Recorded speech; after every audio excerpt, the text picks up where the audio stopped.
Marcos capítulo 11, versos de 12 a 14.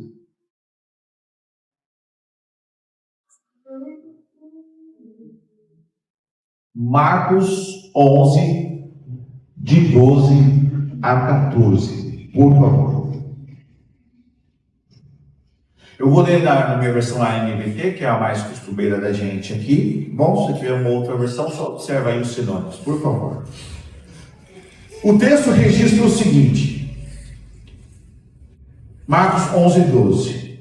Na manhã seguinte, quando saíam de Betânia, Jesus teve fome. Viu que a certa distância havia uma figueira cheia de folhas e foi ver se encontraria figos. No entanto, só havia folhas, pois ainda não era tempo de dar frutos. O verso 14. Então Jesus disse à árvore: nunca mais comam de seu fruto. E os discípulos ouviram o que ele disse.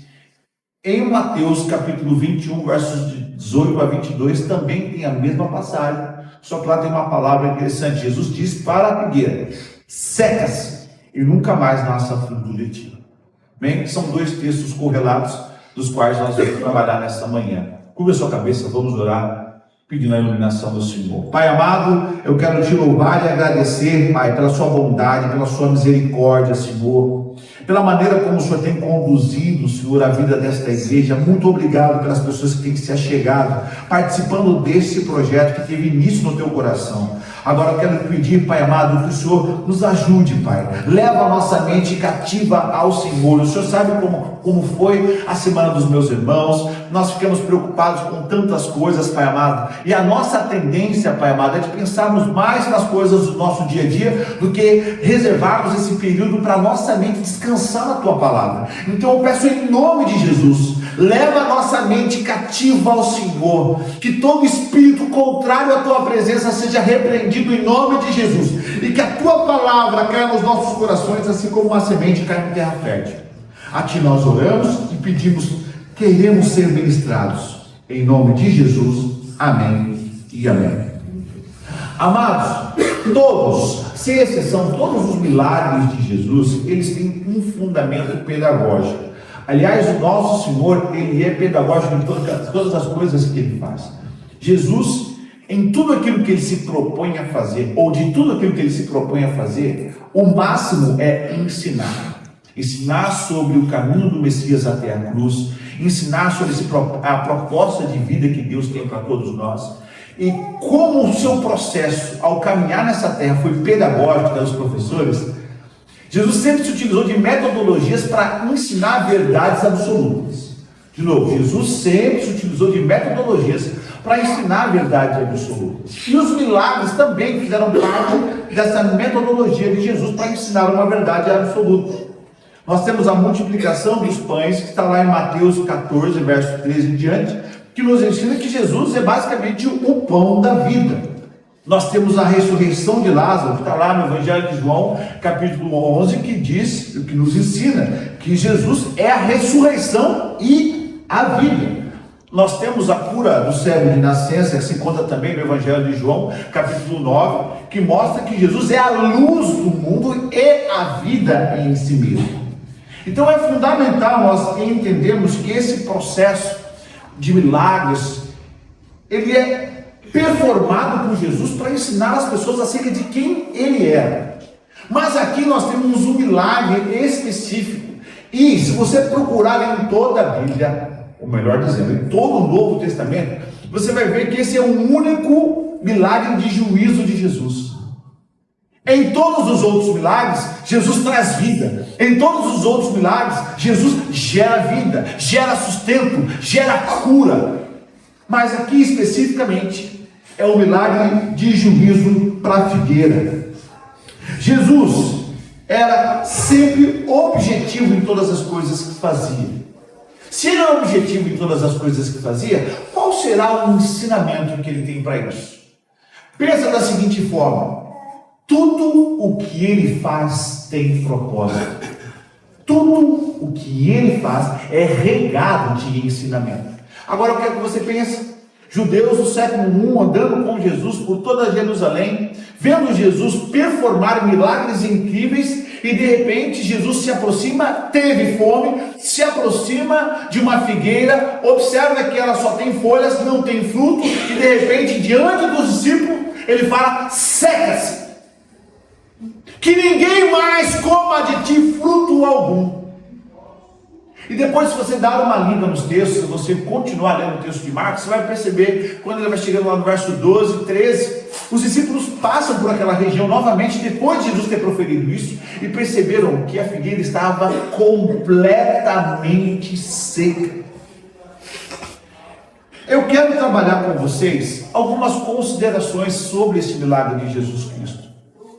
Porque nós percebemos que Jesus, ele, ao caminhar com os seus discípulos, ele sempre teve como objetivo o crescimento espiritual de cada um deles. E todas as ações, falas de Jesus era pautado no processo que levava ele até a cruz. A intenção era ensinar um caminho até a cruz.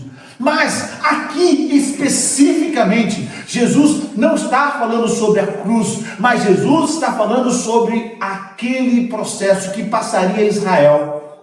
Olha só que interessante, existem 3 tipos de plantas que simbolizam o povo: oliveira, videira, figueira. Oliveira, videira e figueira. E aqui ele diz para a figueira: seca-se. E ela imediatamente se secou.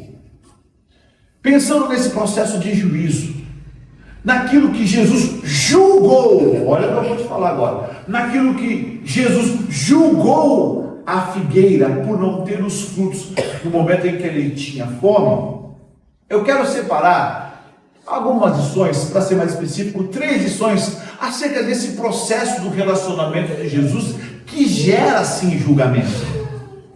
Você sabe, nós acabamos de passar por uma aula maravilhosa de Apocalipse aqui. Foram 4 aulas incríveis, viu, Saulo?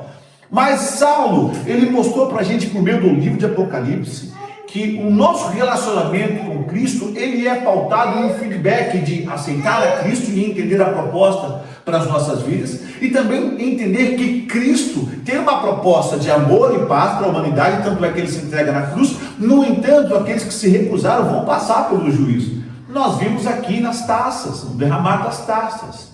Então, o sermão de hoje, ele é um sermão muito mais introspectivo, porque aquilo que eu vou dividir com vocês, na verdade, o Espírito Santo falou comigo. Uma vez que nesse processo de relacionamento que eu tenho com Cristo, eu preciso entender se eu estou trabalhando, performando, atuando da maneira que agrada o meu Senhor. Porque afinal de contas, em um relacionamento, sempre haverá consequências se nós o ignorarmos. Se eu ignorar a Carol, eu vou ter consequências. Se a Carol me ignorar, eu vou ter consequências. Aliás, ontem nós estivemos, esqueci até de falar no recado, né? Ontem nós estivemos em um jantar maravilhoso na Assembleia de Deus, foi uma bênção. Nós fizemos lá o nosso jantar de casais, e foi dito isso sobre esse processo do perdão mútuo, do relacionamento mútuo, mas acima de todas as coisas, da maneira como nós nos relacionamos, que existem consequências em não perdoar, existem consequências em não se relacionar bem. Portanto, eu quero separar com vocês algumas lições que nós aprendemos através dessa figueira, que representa Israel, mas pode representar a minha e a sua vida. A primeira lição se encontra nos versos 12 a 13, é que Jesus condena as aparências. Dá uma olhadinha de novo, ó. No dia seguinte, quando saíram de Betânia, teve fome. E vendo de longe uma figueira com folhas, foi ver se nela, porventura, acharia alguma coisa. Aproximando-se dela, nada achou, senão folhas. Esse episódio deve ser ocorrido mais ou menos em abril. Há figos na Palestina em abril. É normal você ver figos. Só que o processo da figueira, ela a figueira, ela se adapta muito bem aos processos climáticos, tanto que você consegue ver figueira em todas as regiões do mundo. É uma planta, eu tive que fazer a pesquisa, né, desse sermão, ela é uma planta de contexto universal. Ela pode se adaptar a países arenosos ou a países mais tropicais, igual ao nosso. No entanto, a figueira, ela tem uma característica muito específica dela, que quando vai chegando no tempo dela dar frutas, as folhagens, elas ficam cada vez mais vistosas. Então isso é extremamente interessante. Então, como é que uma pessoa hoje olha para uma figueira e sabe que a figueira está pronta para dar figos? Não é nem pelo tamanho, pela largura do tronco, é para a quantidade de folhas. Então, quanto mais folhas tiver, mais próximo da figueira dar o seu fruto. No entanto, nesse processo que nós estamos vendo aqui, acontece completamente ao contrário. Jesus observa a figueira de longe, ele teve fome, constatou que ela estava no local, no momento de dar o seu fruto, se aproxima da figueira e quando ele chega lá, o que acontece? Não tem absolutamente nada. A figueira, ao mesmo tempo que tinha folhas, também deveria ter frutos naquele figo por conta do processo natural da planta. No entanto, a planta estava mentindo acerca do seu processo natural. Olha só, quantas vezes nós não percebemos que as nossas decisões não são decisões mais aparentes, decisões que querem performar a vida de um cristão que se relaciona com Cristo Jesus, mas que não tem os seus frutos. Nós temos que tomar muito cuidado para não sermos igual a essa figueira, uma vez que nós vivemos numa era onde a imagem vale muito a pena, onde você demonstrar aquilo que você é mais importante do que aquilo que você é na sua íntegra. Nós vivemos em um mundo muito perigoso. Jesus nos mostra que os frutos são muito mais importantes do que as folhas, porque ele condena a figueira não pela qualidade do sabor do fruto, não se a fruta estava grande ou se a fruta estava pequena, se a fruta estava amarga ou se a fruta estava estragada. Jesus está condenando a figueira pelo fato dela se mostrar algo que ela não era. Tem um evangelista chamado J.R. Thompson que falava que ele gostava de comer muitos figos. E ele falava assim, que principalmente nessa época de abril, tinha um tipo de figo chamado temporão, que ele vinha antes do tempo, e ele vinha florescido, só que você corria lá para encontrar o fruto e não estava lá. Na grande maioria das vezes, nós percebemos que o povo judeu era assim, a tal ponto de Jesus chamá-los de sepulcro caiado. Nos seus dias, ou nos dias de Jesus, a religiosidade era muito grande. Havia aparência de piedade, contudo corações vazios. Faziam questão de orar nas praças públicas, no entanto, no íntimo eram pessoas que estavam afastadas completamente do rito judaico genuíno que era proposto pelo coração. Davam esmolas fazendo soar trombetas sobre eles, porque na verdade o que eles queriam era serem vistos. Eles tinham aparência, olha que interessante, aparência de vidas piedosas. No entanto, no seu íntimo eram pessoas extremamente religiosas. Jejuavam e faziam questão de serem vistos com o rosto contrito para serem aplaudidos pelas pessoas, mas o jejum era um jejum também aparente. Aparentavam bondade, mas eram ímpios. Aparentavam empatia, mas julgavam o povo de maneira pesada. Nós temos que tomar cuidado, por quê? Porque nós vivemos num mundo onde a imagem fala muito forte. Nós vivemos num mundo onde postar fotos bonitas é muito forte. Nós vivemos num mundo onde as redes sociais conduzem a vida do cristão, ou a aparência de cristianismo. Em nossos dias, para falar a verdade, as pessoas estão mais atentas àquilo que nós postamos do que àquilo que nós somos. As pessoas estão mais atentas ao nosso exterior do que ao nosso interior. E nós temos que tomar cuidado para não cair na cilada da figueira que floresce sem figo. A gente tem que tomar cuidado porque nós somos chamados, envolvidos e seduzidos por esse mundo para entrar no mesmo padrão dele. E precisamos entender que o que Cristo verdadeiramente valoriza não são as folhas, não é a beleza externa, não é aquilo que nós somos, em tom de pele, em dinheiro que nós temos, ou a maneira como nós nos comportamos na frente das pessoas, mas é aquilo que nós fazemos quando nós estamos de portas fechadas, orando, jejuando e buscando o caráter divino. Se em nossos dias, amém, glória a Deus. Eu combinei com ela antes. Combinei com ela antes. Viu, Badias? Pode deixar, se ela dá um glória a Deus, eu combinei com ela. Por que a gente tem que ter esse aviso? Porque Cristo, ele sonda o meu e o seu coração. Cristo, ele entende como está o nosso interior e ele entende a sociedade que nós vivemos. Jesus Cristo, olha só que interessante, você acha que Cristo precisava mandar a figueira se secar? Será que Jesus Cristo não poderia só caminhar para uma outra figueira e falar, olha que pena, aqui não tem frutos, vamos para outra? Mas olha só que interessante, Jesus Cristo faz questão de descer um juízo sobre a figueira para mostrar para os discípulos que o que Cristo estava procurando ia além da imagem. O que ele estava procurando ia além das aparências. E nós precisamos orar muito. Olha o que está lá em Lucas 13, capítulo, versos de 6 a 9. Então Cristo contou esta parábola. Um homem tinha uma figueira plantada em sua vinha. Olha lá de novo a figueira. Foi procurar fruto nela e não achou nenhum. Por isso disse ao que cuidava da vinha, já faz 3 anos que venho procurar fruto nesta figueira e não acho.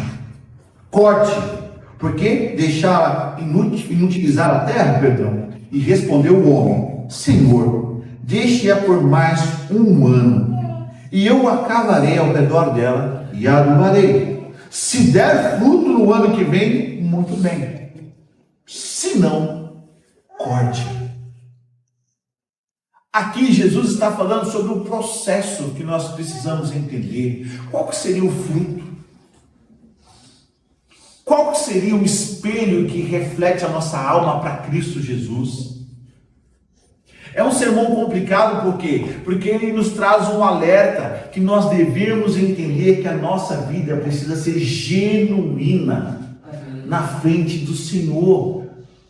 Que aquilo que as pessoas veem em nós, elas precisam ver tanto no exterior quanto no interior.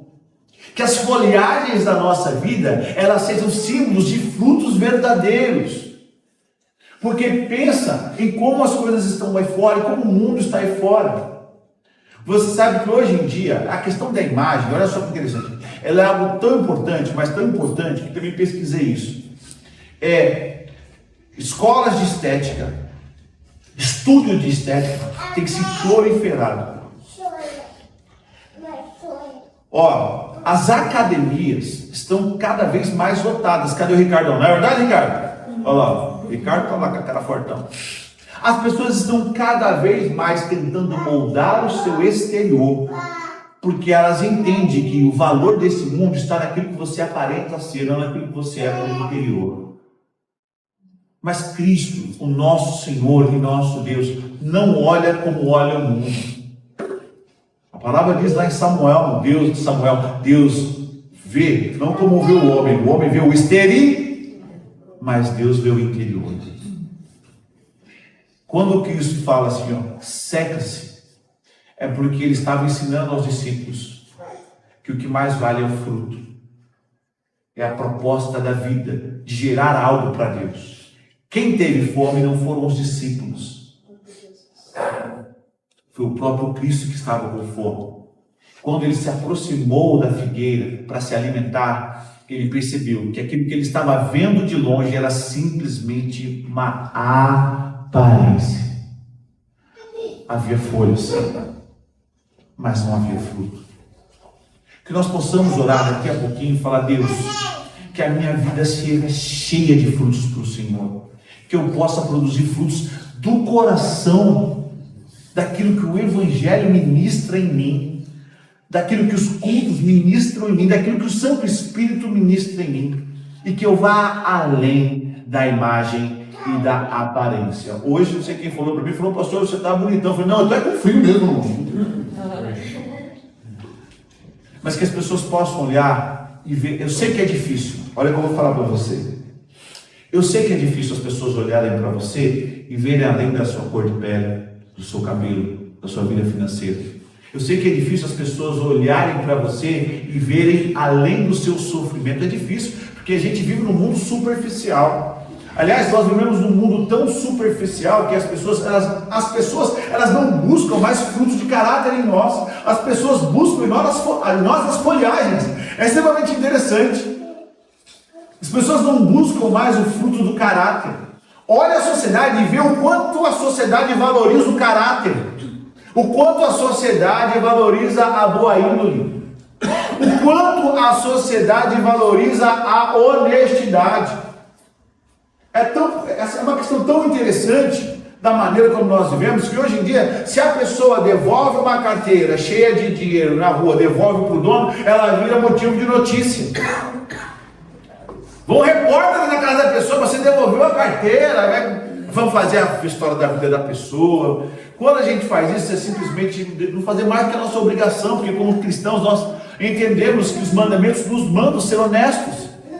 Mas a honestidade se tornou um fruto tão difícil de se encontrar na sociedade atual, que sabe o que acontece? Se você for honesto, ou as pessoas vão te premiar e te aplaudir, ou dependendo do grupo que você está, elas vão te execrar.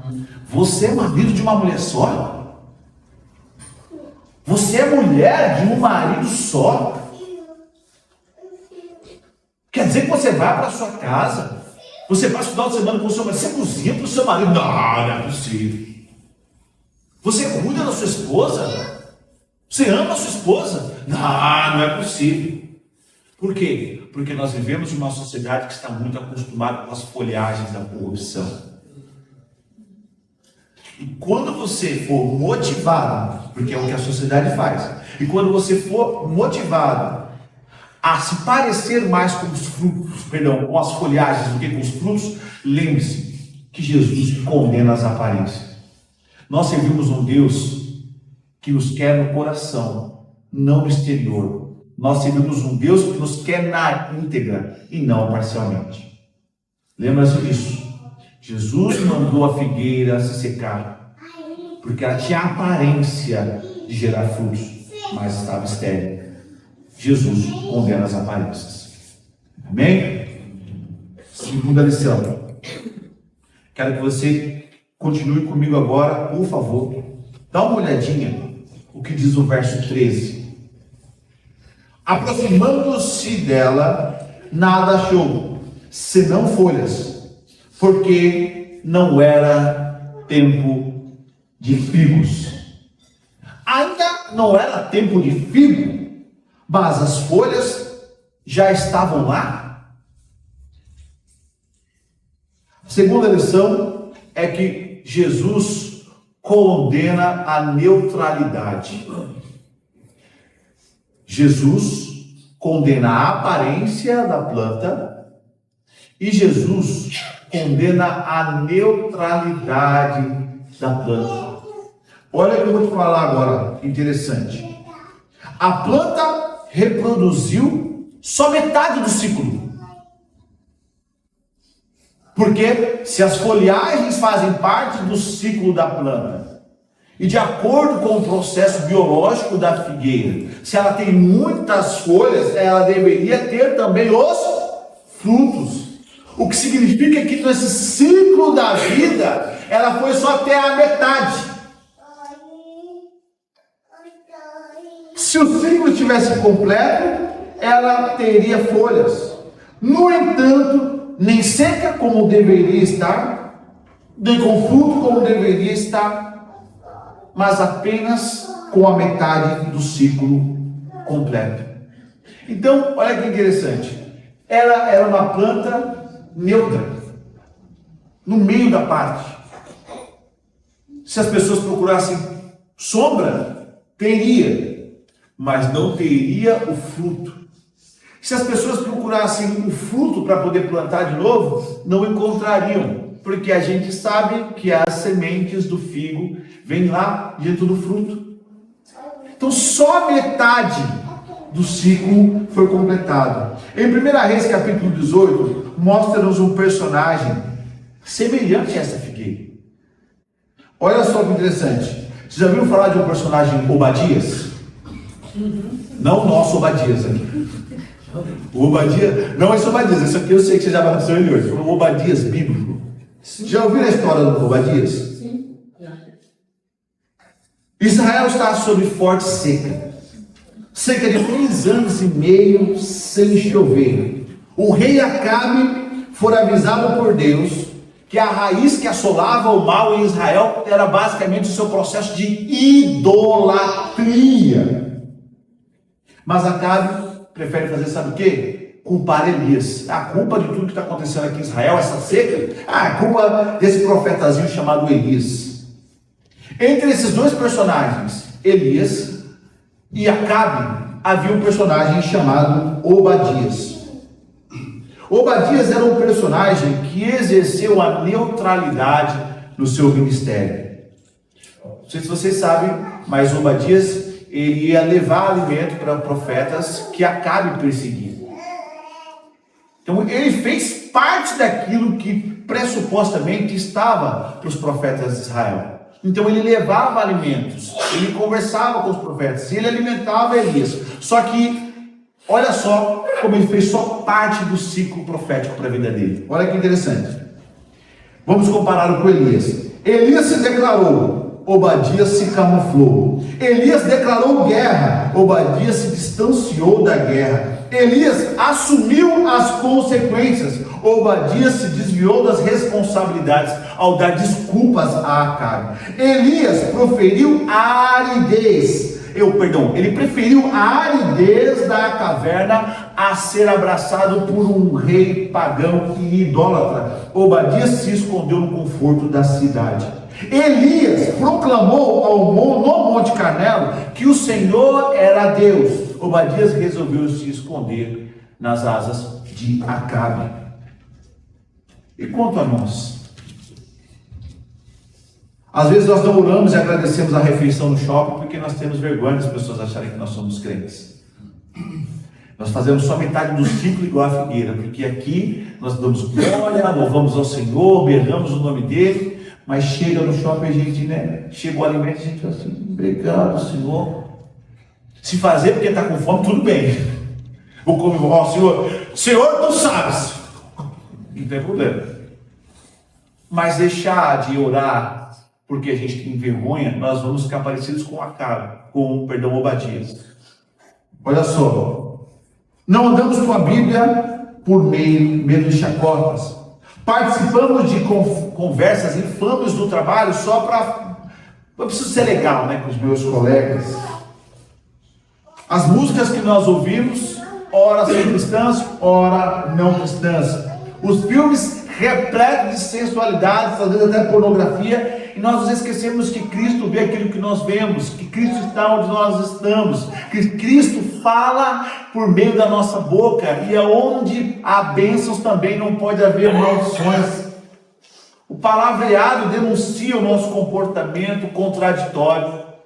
Às vezes nós estamos igual a figueira, reproduzimos só parte do ciclo. A gente vem para a igreja, faz uma metade, a segunda metade, que era pregar o evangelho lá fora, nós não fazemos. Nós nos importamos com as coisas de Deus aqui, mas como saímos da igreja, nós damos as costas para aquilo que Deus nos pede acerca da obra dele lá fora. Eu não sei se vocês já apanharam do Espírito Santo, eu apanho todo dia. Todo dia. E um dia, um sábado de manhã, eu costume, nós fazemos o possível para estar junto com a família. Eu, a Carol e as meninas. E a gente, lá em casa, o tempo de qualidade é o café da manhã. Coisa que a gente não tem ao longo da semana. Porque semana a gente acorda às 5 horas da manhã e vai até às 11, todos os dias. Então, é pouco tempo que a gente passa junto na semana. Mas sábado, às vezes, a gente consegue. E um dia eu fui na padaria, irmãos. E aí tinha um senhorzinho que ele sempre ficava lá pedindo as coisas. Sempre ficava lá pedindo. E uma vez eu já passei e dei o pão para ele comer, dei até sonho para ele comer. Só que o Espírito Santo me incomodou porque eu nunca dei a palavra para ele. Nunca. E lá vai eu, para o carro e ele está lá já olhando, esperando alguém entrar na porta da padaria América. E aí eu passei por ele, não falei nada. Entrei, falei, vou comprar um pãozinho para ele de novo. Comprei o pãozinho para ele, paguei, saí da padaria, entreguei para ele. Quando eu fui indo para o carro, o Espírito Santo falou, mais uma vez, você vai fazer só parte do processo. Lá vai eu abrir o carro, volta lá. Eu fui lá e falei, o senhor conhece Jesus? Ele falou assim, não, eu sei que Deus me ama, eu estou passando por uma fase difícil. Eu falei, não, estou falando, você conhece Jesus verdadeiramente? Porque Jesus tem um plano na sua vida. Ele te ama, e eu não estou falando dele, eu falei, estou te dando aqui um pão, que é o alimento físico. Mas o senhor já viu que o senhor já fez isso? Eu falei, você já fez isso. Eu falei, então, mas agora eu quero te dar o alimento espiritual. Aceita Jesus como o Senhor Salvador da sua vida, para ele mudar, não o que está aqui fora, mas o que está dentro de você. Escorreu algumas lágrimas, eu saí de perto dele, ele já foi pro pãozinho, mandou para lá. Tadinho, estava com fome mesmo. Mas eu só ia fazer metade do ciclo. Eu ia dar o pão, ia entrar no meu carro, como sempre fiz, e ir embora da minha família, ia deixar pela terceira vez, que era a terceira vez, aquele homem, aquele senhor sem a palavra. A figueira aqui só fez a metade do ciclo, por isso ela foi condenada por Jesus. E nós temos que olhar para as nossas vidas e ver, Senhor, o quanto de integridade do Evangelho tem em mim. Sabe uma coisa interessante? Todas as vezes que a gente fala sobre essa questão, nós começamos a pensar, sabe o quê? Nós começamos a pensar, é verdade, eu estou completando metade do ciclo porque eu sou pecador. Eu estou cometendo a metade do ciclo porque briguei com a minha esposa. Eu só estou fazendo a metade. Gente, deixa eu falar para você, você está num processo de santificação eterna. Aliás, enquanto você estiver nessa vida, porque daqui a pouco Deus vai te santificar. Naquele tempo da consumação de todas as coisas, você não vai ter mais a briga com a sua carne. Mas, quando eu falo metade do ciclo, eu não quero que você pense em não pecar, porque você vai pecar. Eu não quero que você pense que você precisa ter uma família perfeita, porque às vezes as nossas famílias elas são disfuncionais mesmo, as coisas não acontecem como nós planejamos. Mas você sabe o que o Espírito Santo ministrou quando estava preparando essa palavra sobre a metade do ciclo? A metade do ciclo não tem a ver com você ser um crente perfeito. A metade do ciclo não tem a ver com você ter uma família perfeita. A metade do ciclo não tem a ver com você ser o pai do ano, a mãe do ano, o irmão do ano, o crente do ano. A metade do ciclo tem a ver com o processo de entrega dos nossos corações. Porque nós precisamos entregar o coração, as demais coisas ele faz, mas é o coração que precisa ser entregue. Nosso Senhor, ele não aceita metade da nossa vida, é sobre isso que eu estou falando, e é isso que Cristo condena nessa figueira. Não é aceitar Cristo pela metade, não é entregar só a metade do coração, mas é entregar tudo aquilo que nós somos, a nossa mente, a nossa alma, o nosso coração e o nosso tempo, e fazer ele falar a nossa vida, por meio da nossa vida. Trabalhar em nós, por meio de nós. A metade do ciclo, querido, não tem a ver com você ser falho, porque você é falho. A sua família não será uma família perfeita. A metade do ciclo tem a ver com a metade da entrega do nosso coração. Glória a Deus, aleluia. Porque falhos você vai continuar sendo, eu vou continuar sendo. Problema, as nossas famílias vão continuar tendo. Problema financeiro você vai continuar tendo. Problema no casamento vai continuar tendo, não tem jeito. Mas a metade do ciclo, ele é concretizado quando nós só entregamos parte do coração, não o coração por completo. A figueira só entregou a Cristo parte do ciclo. Estava lá, cheia de folhas. Mas quando Jesus foi conferir, o que tinha lá? Folhas e não frutos. Jesus condena a neutralidade.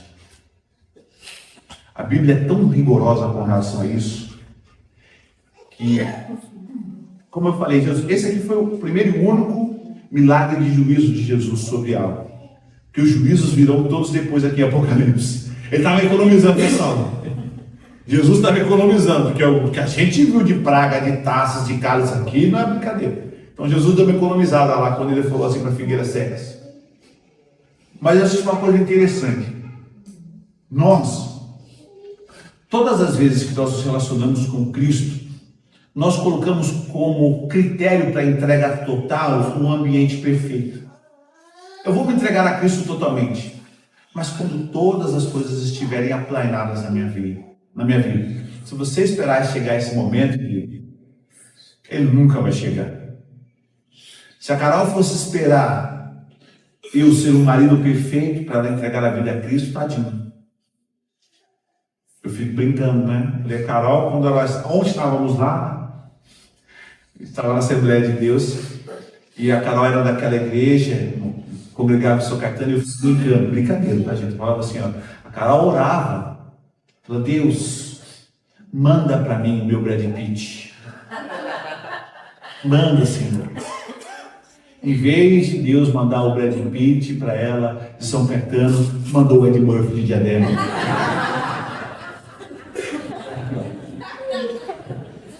Deus trabalha. Viu? O seu ciclo vai ser completo na sua vida. Você vai sofrer mais um pouquinho. Brincadeira, só para descontrair. Mas se a gente estiver esperando o momento certo para entregar a nossa vida totalmente a Deus, esse momento certo que ele nunca vai chegar. Se você estiver esperando um carro melhor, uma casa melhor, uma praia melhor para você ir, não vai chegar. Um marido melhor, uma esposa melhor. Olha para o lado, é o que Deus te deu. Lembra? Nós escutamos ontem. Olha para o lado, olha para o lado. É a bênção que Deus te deu. E que bênção. Glória a Deus por isso. E que bênção é. Mas a gente não pode esperar chegar o dia certo para entregar ao Senhor todo o nosso coração. Amém? Que nós não sejamos igual a essa figueira que só entregou a metade do ciclo para Cristo, que Ele possa ter o seu interior e o meu interior verdadeiramente, amém? Terceira e última lição: Jesus condena a improdutividade. Olha o verso 14 que diz, ó, então lhe disse Jesus, nunca, jamais coma alguém fruto de ti. E os seus discípulos ouviram. Olha só que interessante. Aquela figueira, ela foi condenada por não ter o fruto esperado por Jesus. Ele viu, estava florida, eu vou lá pegar algo para eu comer, para saciar a minha fome. Olha que interessante. Ela não produziu o fruto, e a partir daquele encontro com Jesus, essa figueira jamais produziria fruto. Ela foi condenada por não gerar aquilo que o mestre esperava que ela gerasse. E isso se aplica demais à vida cristã, mas se aplica com um ensinamento incrível sobre a vida cristã. Mas eu quero começar com uma figura, já que as três plantas representam Israel, oliveira, videira e figueira, que representam Israel. O que Israel deveria fazer que não fez? Deveria ter aceitado Jesus e deveria ter propagado o nome do Messias por todo o mundo. Nós vimos aqui que eles vão fazer isso depois. 144 mil lá, o Saulo nos ensinou muito bem. Mas a função de Israel era se fazer bênção para todas as nações, que foi uma promessa que é dada a Abraão, em Gênesis 12. A função dessa nova nação que surgiria, que viria da linhagem de Abraão, era basicamente abençoar todas as nações, e não se constituir um povo mais religioso entre todas as nações. Era propagar o amor, não propagar uma lei. E quando o amor veio e andou entre eles, o que eles fizeram? Crucificaram o Rei da Glória. João, capítulo 15, verso de 1 a 2 diz: eu sou a videira verdadeira e meu pai é o lavrador. Todo ramo que estando em mim não dá fruto, ele corta. Todo ramo que dá fruto, ele poda, para que produza ainda mais. Então, quando Jesus fala para a figueira se secar, é uma alusão que aconteceria com Israel tempos depois. Mas essa mesma parábola, metáfora, pode ser aplicada às nossas vidas. Será que quando Jesus chegar até nós, ou nós formos até Cristo, independentemente se ele voltar e nós somos arrebatados pelas coisas que estão acontecendo lá em Jerusalém, tem que tomar cuidado. Ou se a gente for arrebatado, ou se a gente morrer, que tipo de fruto Jesus vai encontrar em nós? E existem dois tipos de fruto que ele espera de nós, se você aceitou Jesus como Senhor e Salvador. O primeiro, os frutos internos. É aquele que diz respeito ao processo de transformação que nós somos expostos. quando nós aceitamos Jesus como Senhor e Salvador. Porque quando você aceita Jesus como Senhor e Salvador, o Espírito Santo passa a habitar em você, mas ele não passa a habitar em você só para você ser uma residência do Espírito Santo. Ele passa a habitar em você porque ele começa a lapidar o seu caráter, moldar o seu ser, moldar o seu interior. Então sabe o que ele começa a fazer? Ele começa a diminuir a ira. Ele começa a lapidar a sua paciência, ele começa a moldar o seu caráter, fechar a sua boca para as impurezas. Então você começa a ser transformado de dentro para fora. E nós vemos lá em Gálatas capítulo 5, versos de 22 a 23, quais são o fruto do Espírito. E diz lá: mansidão, domínio próprio, amor, alegria, paz, paciência, amabilidade, bondade, fidelidade. São frutos, ou o fruto do Espírito que precisa ser desenvolvido em nós. Então, quando nós aceitamos Jesus como Senhor e Salvador, ele começa a lapidar o seu interior, para que esse fruto seja evidenciado de dentro para fora para outras pessoas. E é esse fruto que Jesus vai cobrar de nós naquele dia. O quão amável você foi, o quão paciente você foi, o quão manso você foi. E nós, quando nós olhamos para nós, pelo menos eu, quando olho no espelho, eu falo: meu Deus do céu, quando eu olho os frutos de Gálatas, estou tão distante de alguns, mas estou tão distante, e eu preciso, Espírito Santo, que o Senhor atue em mim, atue no meu coração. Quantas vezes, olha que interessante, eu começo a pensar nessa dicotomia que existe entre todos nós aqui que somos cristãos e o Espírito Santo que habita em nós. Pensa comigo, se às vezes não, né? Se o amor, se a alegria, se a paz, se a paciência, a amabilidade, a bondade, a fidelidade, a mansidão, se o domínio próprio é fruto daquele que habita em mim, então por que eu ando tão ansioso, tão triste, tão irado? Por que eu estou tão nervoso? Por que eu vivo revoltado? Por que eu não tenho alegria dentro de mim? Nós precisamos pensar nisso, porque significa que a poda que está lá no Evangelho de João, capítulo 15, verso 1 a 2, não está acontecendo. Eu não estou permitindo Cristo moldar o meu coração. Porque se ele poda para o quê? Para que eu possa dar mais frutos. Então ele trabalha em mim para que eu possa ser mais parecido com Cristo. O Espírito Santo vai moldando o meu caráter para que eu seja mais igual ao Senhor. E eu fico preocupado, porque quanto mais impaciente eu estou, mais longe de Cristo isso mostra que eu estou também. Quanto mais revoltado com a minha esposa eu estou, alguma coisa está errada. Quanto mais bravo com as minhas filhas eu estou, alguma coisa está errada. Quanto mais estou revoltado com o trabalho, bravo com todas as coisas, alguma coisa está errada. E existe um que eu sou apaixonado por esse fruto do Espírito, que é, aliás, dois: alegria e paz. Porque nós vivemos na era da impaciência e da infelicidade. Já percebeu? Manda qualquer pessoa. Olha como é contraditório. Você vê que os números do Evangelho estão crescendo. Cada dia que passa, mais pessoas se convertem ao Evangelho, graças a Deus, no nosso país. Existem dados, pesquisas que falam que basicamente até 2030, praticamente 65% do Brasil será cristão.